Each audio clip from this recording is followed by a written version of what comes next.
Nagsimula na po ang telethon ng GMA Network para sa mga nais magpaabot ng tulong sa mga biktima ng epekto ng habagat at ng bagyong Maring.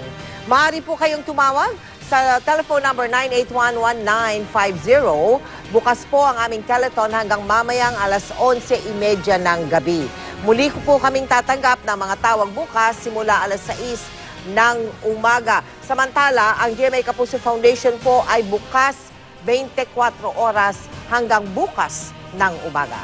Para po yan sa Operation Bayanihan ng GMA Kapuso Foundation para sa mga nasalanta ng baha, dala ng hagupit ng habagat. Makakausap po ninyo dyan sa aming telethon ang ating mga volunteer.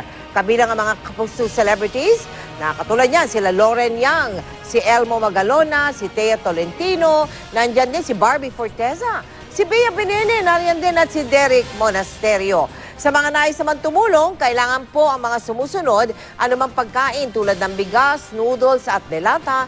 Kailangan din po yung mga ready-to-eat food packs para madali natin maipamigay sa mga nangangailangan. At syempre, yung mga bottled water. Tumatanggap din po kami ng mga damit, tsinelas, banig, kumot at kasuotang panloob. Naku, importante po yan. Maaari niyo pong dalhin ang inyong mga donasyon sa tanggapan ng GMA Kapuso Foundation. Una muna, dito po sa GMA Network Drive. Maaari din po sa GMA Kapuso Foundation Warehouse sa number 366 GMA Compound, Tandang Sora, Quezon City, sa Barangay Culyat. Para naman po sa inyong mga cash donations, maaari po kayo magdeposito sa Metrobank, UCPB, PNB, at sa lahat ng branches ng Cebuana Luwilier.